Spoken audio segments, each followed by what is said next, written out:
శ్రీమాత్రే నమః. అందరికీ నమస్కారం అండి. ఈ రోజు మనం మేషరాశి వారి గురించి తెలుసుకోబోతున్నాం.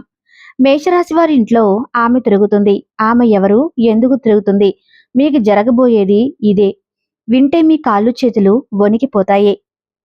మేషరాశి వారికి సాక్షాత్తు ఒక దైవశక్తి మీ ఇంట్లో ప్రవేశించబోతుంది. ఆల్రెడీ మీకు ఆ దైవశక్తి యొక్క అనుగ్రహం, కరుణా కటాక్షం అనేది స్టార్ట్ అయిపోయింది. ఇక మీ ఇంటి లోపలికి ప్రవేశం ఒకటే ఆగి ఉంది. అయితే ఎప్పటినుంచో ఆ దైవశక్తి అనేది ఏదైతే ఉందో అది మీ చుట్టూ కూడా తిరుగుతూ ఉంది. ఇక ఆ దైవశక్తి ఎప్పుడు మీ దగ్గరకు చేరుదామా, అలాగే మీ జీవితంలో ఉండేటటువంటి కష్టాలు హరించివేసి చక్కగా మీ దగ్గరకు వచ్చి మిమ్మల్ని కాపాడుకుంటూ మీకు వచ్చేటటువంటి ప్రతి ఒక్క ఆపదని తరిమి కొడుతూ మిమ్మల్ని చల్లగా చూడటానికి ఆ దైవశక్తి మీ చుట్టుపక్కలే తిరుగుతుంది. ఈ 2026వ సంవత్సరం ఫిబ్రవరి 25వ తేదీ నుంచి ఆ దైవశక్తి మీ ఇంట్లోకి ప్రవేశించబోతుంది. అలాగే మీకు మంచిగా ప్రతి ఒక్క సంకేతాన్ని తెలియజేస్తుంది. అయితే దైవశక్తి ఎంత సైలెంట్గా అయితే మీ జీవితంలోకి ప్రవేశిస్తుందో, మీరు కానీ ఆ దైవశక్తిని గుర్తించలేకపోతే మాత్రం మీ జీవితంలోకి వచ్చిన ఆ హ్యాపీనెస్ అంతా కూడా సైలెంట్గా తిరిగి వెళ్ళిపోవచ్చు. అయితే ఈ యొక్క మేషరాశి వారు తీసుకోవాల్సిన జాగ్రత్తలు ఏమిటి? అలాగే మీకు వచ్చే సంకేతాలు ఏంటి? ఆ దైవశక్తి మీ ఇంట్లోకి వచ్చే ముందు మీకు చెప్పే ప్రతి విషయాలను ఎంతో క్లియర్‌గా ఇప్పుడు ఈ వీడియోలో మనం తెలుసుకుందాం. రాశి చక్రంలోని మేషరాశి అనేది మొదటి రాశి. అశ్విని నక్షత్రం 1, 2, 3, 4 పాదాలు, భరణి నక్షత్రం 4 పాదాలు, కృతికా నక్షత్రం 1వ పాదంలో జన్మించిన వ్యక్తులు మేషరాశి పరిధిలోకి వస్తారు. ఈ రాశికి అధిపతి అంగారకుడు. ఈ యొక్క మేషరాశి వారికి రాబోయే రోజుల్లో మీకు ఎంతో మంచి జరగబోతుంది. ఎందుకు అంటే సాక్షాత్తు ఆ దైవశక్తి మీ చుట్టుపక్కల తిరుగుతూ ఉంది. కాబట్టి మీకు ఎటువంటి ఆపదైనా, ఎలాంటి కష్టమైనా సరే ప్రతి ఒక్క దానితో ఆమె స్వయంగా పోరాడుతూ ఉంది. దాని తర్వాతే మీ జీవితంలోకి ఏదైనా మంచి జరగడం అనేది జరుగుతుంది. ఇప్పటిదాకా మీరు పడిన కష్టాలు చాలు. ఎందుకంటే మీకున్న కష్టాలు అన్నిటికీ చెక్ పెట్టేస్తుంది ఆ దైవశక్తి. అయితే ఆ దైవశక్తి మీ ఇంట్లోకి ఏ విధంగా ప్రవేశించబోతుంది? అసలు ప్రవేశించిందా లేదా? అనే విషయం గురించి ఇప్పుడు మనం తెలుసుకుందాం. మేషరాశి వారి ఇంట్లోకి ఆ దైవశక్తి వచ్చే ముందు కొన్ని సంకేతాలను పంపిస్తుంది. అందులో మొదటి సంకేతం ఏమిటంటే, మీరు పడుకున్నప్పుడు సడన్‌గా నిద్రలో మెలకువ రావటం.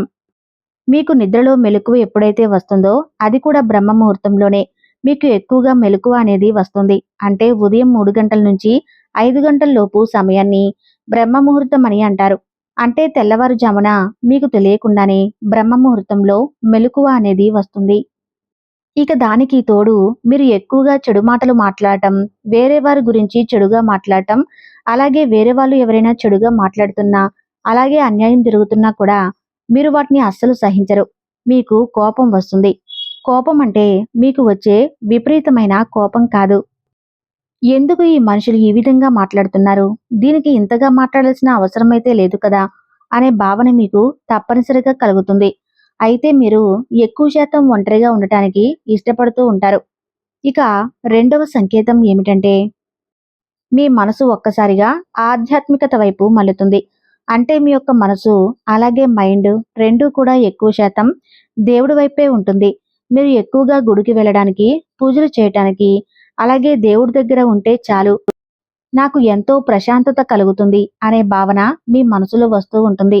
అలాగే మరొక సంకేతం ఏమిటంటే, మీరు ఎక్కువ శాతం ఎప్పుడైనా జనాల మధ్యలో కూర్చొని వాళ్ళు మాట్లాడేటప్పుడు అనవసరమైన మాటలు మీకు ఏమాత్రం కూడా ఇంట్రెస్ట్ అనేది ఉండదు. మీకు ఎంతసేపటికి సేవా భావన, అలాగే ఆ భగవంతుని స్మరించుకోవటం, మంచి మాటలు వినటం, అదేవిధంగా ప్రశాంతంగా ఒంటరిగా ఉండి మెడిటేషన్ చేసుకోవటం, ఎక్కువ శాతం మీకు పీస్ ఆఫ్ మైండ్ అనేది ఉంటుంది. అక్కడే అర్థమైపోతుంది కదా! ఎలా అంటే మానవుడు ఎప్పుడు చూసినా డబ్బు మీద ఆశ, అలాగే దురాలోచనలు కలుగుతూ ఉంటాయి. అంటే మనిషి ఎక్కువగా నేను ఇది ఎలా పొందాలి, అది ఎలా పొందాలి అని చెప్పి తన మనసుని అలాగే మైండ్‌ని ఎప్పుడూ కూడా పరిగెత్తిస్తూ ఉంటాడు.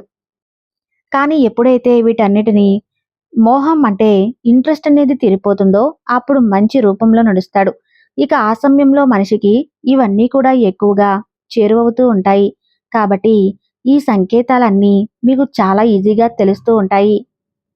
ఇటువంటి సంకేతాలు మీకు రావటం స్టార్ట్ అయితే కనుక అప్పుడు మీరు అర్థం చేసుకోండి, ఆ దైవశక్తి మీ ఇంట్లోకి ప్రవేశించబోతుంది అని. ఇక అక్కడి నుంచి మీకు ఎటువంటి కష్టాలు అనేవి ఉండవు. ఇప్పటి వరకు మీరు చేసిన ప్రతి ఒక్క పనిలో ఏవైతే ఆటంకాలు వచ్చాయో అవన్నీ కూడా తీరిపోతాయి. అలాగే మీకు ఎటువంటి ప్రాబ్లమ్స్ అనేవి ఉండవు.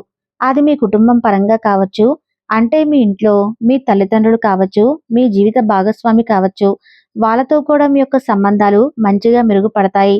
అలాగే మీ యొక్క ఉద్యోగ జీవితంలో వచ్చేటటువంటి ప్రతి ఒక్కటి ఏదైతే స్టెప్ తీసుకోవాలని మీరు అనుకుంటున్నారో దానికి ఈ సమయం మీకు ఎంతో మంచి అవకాశం అని చెప్పుకోవచ్చు. అలాగే ఉద్యోగంలో మీకు ప్రమోషన్స్ అనేవి ఉంటాయి. శాలరీలో ఇంక్రిమెంట్ అనేవి కూడా ఉంటాయి. అదేవిధంగా ప్రతి ఒక్క పని కూడా మీకు తెలియకుండానే ఎటువంటి అడ్డంకులు లేకుండా సజావుగా సాగుతూ ఉంటాయి. ఇదంతా కూడా మీకు తెలియకుండానే ఆ దేవతా అనుగ్రహంతో ప్రతి ఒక్క అవకాశం మీ దగ్గరికి చేరుకుంటూ ఉంటుంది. అయితే ఆ దైవశక్తి ఏంటి? సాక్షాత్తు ఆ దైవశక్తి ఎవరు? ఆ రూపం ఏమిటి? ఆ దేవతా శక్తిని మనం ఏ విధంగా పూజలు చేసుకోవాలి? అలాగే ఎటువంటి జాగ్రత్తలు తీసుకోవాలి అంటే ఆ దైవశక్తి మరెవరో కాదు, సాక్షాత్తు శ్రీ మహాలక్ష్మీదేవి. అవును, ఇది నిజం. ఆ తల్లి ఈ నెల ఫిబ్రవరి 25వ తేదీ నుండి మీ మీద అనుగ్రహం చూపించబోతుంది. ఇక ఆ ధనలక్ష్మీదేవి మీ ఇంట్లోకి రాబోతుంది.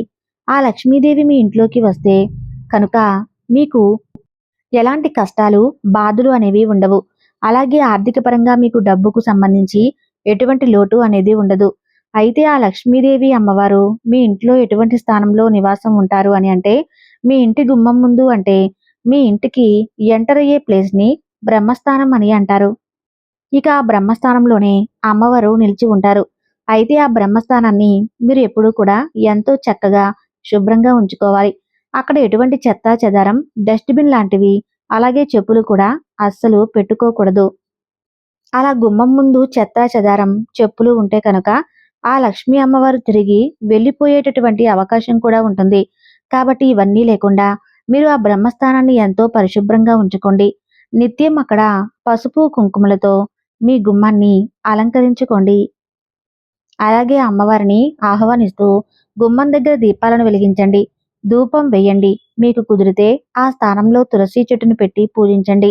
మేము చెప్పినటువంటి జాగ్రత్తలు తీసుకుంటే సాక్షాత్తు ఆ శ్రీ మహాలక్ష్మీదేవి కటాక్షం మీ మీద కలుగుతుంది. అలాగే మీకు తోచిన విధంగా పేదవారికి దాన ధర్మాలు చేయండి. అనాథాశ్రమంలో ఉండే పిల్లలకు లేదా వృద్ధులకు ధనరూపేణా లేదా వస్త్రదానం లేదా అన్నదానం చేయండి. తద్వారా లక్ష్మీమాత సంతోషించి మీకు అష్టైశ్వర్యాలతో పాటు అపారమైన పుణ్యఫలాన్ని ప్రసాదిస్తుంది. అలాగే మేము చెప్పిన ఈ సంకేతాలన్నీ కూడా మీరు గనుక గమనించినట్లయితే ఈ యొక్క మేషరాశి వారి ఇంట్లో ఆ దైవశక్తి అంటే లక్ష్మీ అమ్మవారి నివాసం ఉన్నారా లేదా అని మీకే స్పష్టంగా అర్థమవుతుంది. ఈ వీడియో గనుక మీకు నచ్చినట్లయితే ప్లీజ్ లైక్ చేసి మీ ఫ్రెండ్స్కి షేర్ చేయండి.